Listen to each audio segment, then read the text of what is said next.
En 1994, un homme assis dans un bureau confortable de Wall Street prend une décision que 99% des gens n'auraient jamais le courage de prendre.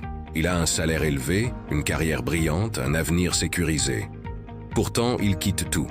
Pas parce qu'il échoue, pas parce qu'il est licencié, mais parce qu'il voit une opportunité que les autres ne comprennent pas encore.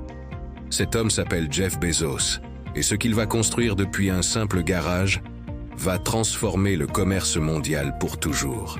À cette époque, Internet n'est qu'un territoire inconnu. Mais Bezos découvre un chiffre qui bouleverse sa vision. Le web grandit de plus de 2000% par an.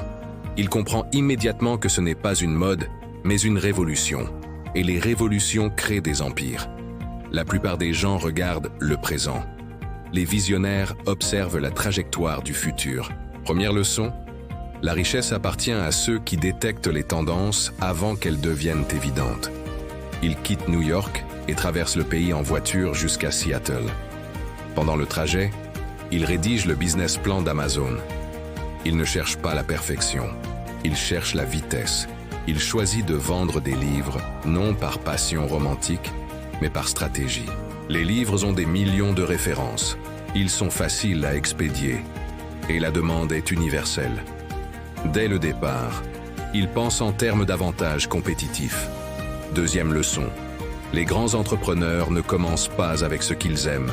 Ils commencent avec ce qui a du potentiel. Amazon naît dans un garage. Un bureau bricolé avec une porte en bois posée sur des tréteaux devient le symbole d'une culture frugale. Chaque dollar compte. Chaque décision est calculée. Bezos ne rêve pas petit. Il ne veut pas une petite librairie en ligne. Il veut la plus grande librairie du monde. La différence est immense. Beaucoup créent une activité. Peu construisent une vision mondiale. Troisième leçon. Ton environnement actuel ne limite pas ton ambition.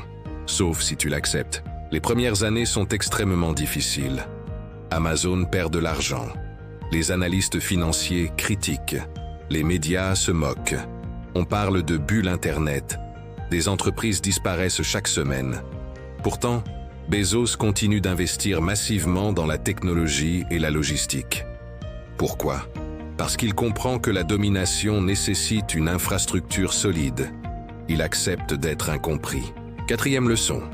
La patience stratégique sépare les amateurs des bâtisseurs d'empires. Au lieu de chercher le profit immédiat, Amazon choisit une obsession radicale. Le client. Dans les réunions, une chaise vide symbolise le client. Chaque décision est prise en pensant à son expérience. Livraison plus rapide, prix plus bas, processus simplifié. Bezos comprend que la confiance est la vraie monnaie du futur. Cinquième leçon. Si tu résous les problèmes mieux que tout le monde, l'argent te poursuivra. Quand la bulle Internet éclate en 2000, des milliers d'entreprises s'effondrent. Amazon survit, pas par chance, par discipline. L'entreprise a levé des fonds au bon moment et construit une structure robuste. C'est là que beaucoup comprennent. Amazon n'est pas une simple start-up. C'est une machine stratégique. Sixième leçon. Prépare-toi aux tempêtes pendant que le ciel est encore bleu. Puis vient l'expansion. Amazon ne reste pas limité aux livres. L'entreprise vend de l'électronique, des vêtements, des produits alimentaires. Mais le coup de génie arrive avec Amazon Web Services.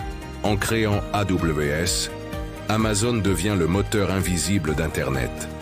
Des milliers d'entreprises utilisent ses serveurs. Amazon ne vend plus seulement des produits, il vend l'infrastructure du futur numérique. Septième leçon. Les plus grandes fortunes se construisent en vendant des systèmes, pas seulement des produits. La culture interne d'Amazon est exigeante.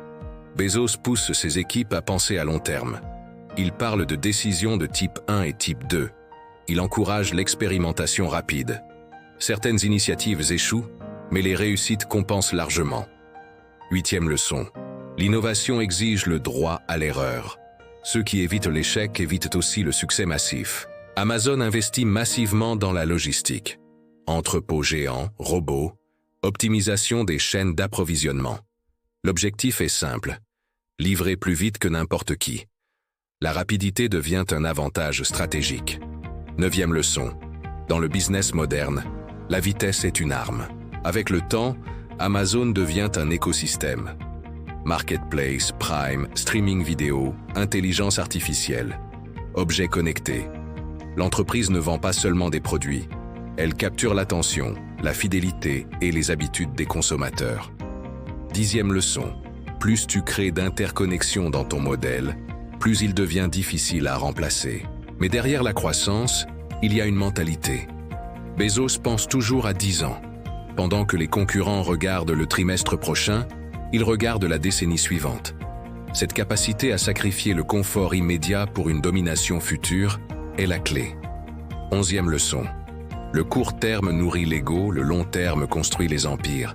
En 2021, Bezos quitte son poste de CEO, laissant la direction à Andy Jassy, l'architecte d'AWS. Ce passage montre une autre qualité rare, savoir déléguer au bon moment. 12e leçon. Un vrai leader construit une organisation capable de survivre sans lui. L'histoire d'Amazon prouve qu'un garage peut devenir un empire si la vision est immense, si la discipline est constante et si la stratégie dépasse l'émotion. Ce n'est pas une histoire de chance, c'est une histoire de calcul, de courage et de patience. Si tu es entrepreneur, retiens ceci. Détecte les tendances avant les autres. Accepte d'être incompris. Investis dans l'infrastructure. Obsession du client. Pense en décennies, pas en semaines. Construis des systèmes. Sois patient. Sois stratégique. Sois discipliné. Un simple garage ne limite personne. Ce qui limite, c'est la peur de voir trop grand.